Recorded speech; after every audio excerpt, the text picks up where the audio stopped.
What's going on, everybody? Vlog update for the week. We had no shows. Sad boy things. We had no shows the whole week. This is the first mini vlog I've had to do where I don't have any shows to even post about. So if you know me in real life, you know that whenever I don't have shows, I really be on some sad boy shit. I really be bummed about it. I didn't have any shows on the weekend planned anyways. I have one weekend out of every month that I don't do shows. I just hang out with my wife. So Mandarin House in La Jolla, which is like a cute little Cantonese restaurant, they have like a Lunar New Year celebration every year to raise money for cancer research because they have family members who had passed away from cancer. So they did like a big fundraiser. So me and Jasmine went to that, which was fun. I didn't like bring my camera with me and film. I just think it's weird. I'm not used to like bringing it random places yet. But we went to that and it was a lot of fun. We went to go see Ant-Man and the Wasp this weekend, which was cool. And then we just like hung out at the house. Took it easy. It's a long weekend because of President's Day.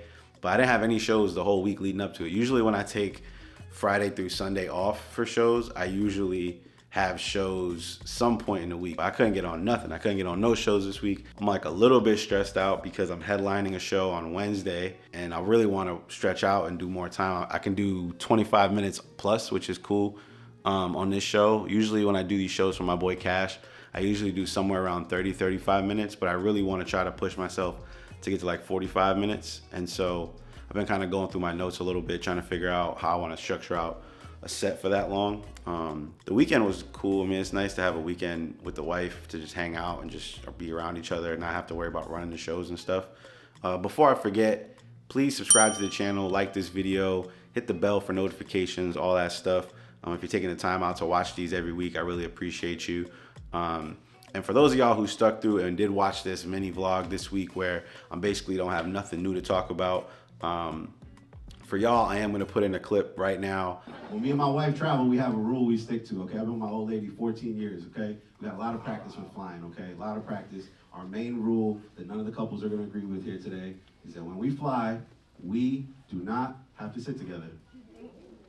You heard? You see? You see? There was a couple girls that said, ooh. And there was a bunch of guys that the ass was like, oh, real tight.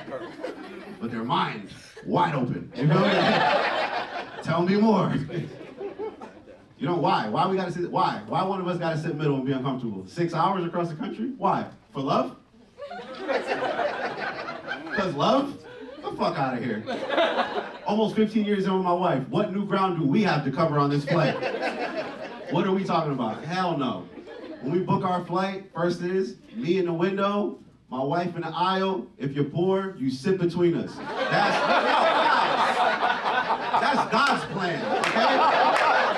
That's a Drake song. It gotta be true. That's God's plan. You feel me? Me and my wife, and if we can't get me in the window, wifey in the aisle, I'll settle for me in the window, wifey in the window in front of me.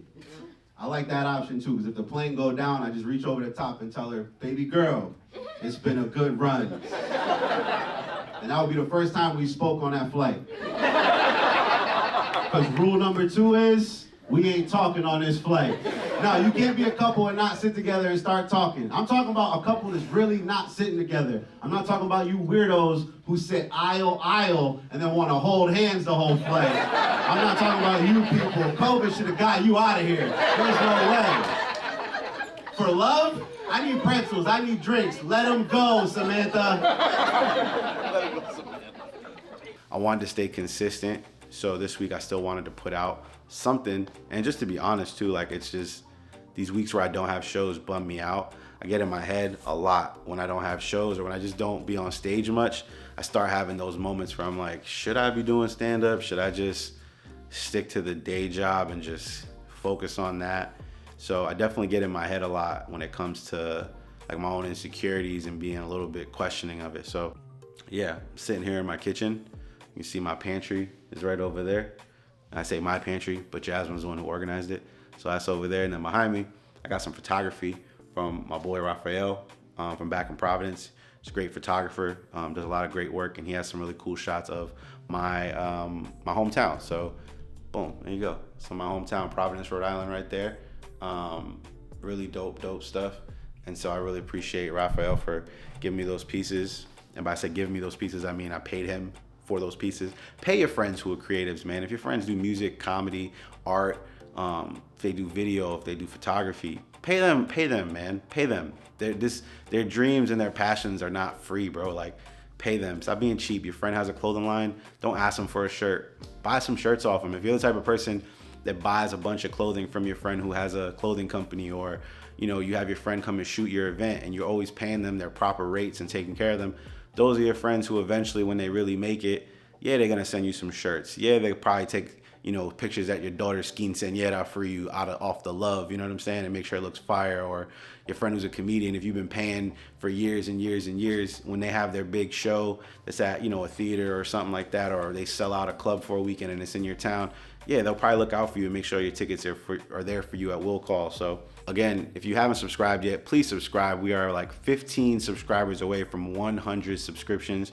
So be cool to get to 100 subscribers, and then obviously we'll keep building from there, and we'll make our way towards getting all the way to like a million someday when I'm posting more clips and my own specials and all that type of stuff. But take care of each other. Be good to people. Life is hard enough as it is. If you got somebody who you care about, give them a call. Tell them you love them. Tell them you appreciate them.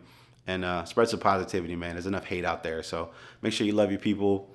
And the people who don't love you, give them love anyways, because it's probably dark times for them and they could use it. So y'all stay blessed. Appreciate y'all. I'll see y'all next week.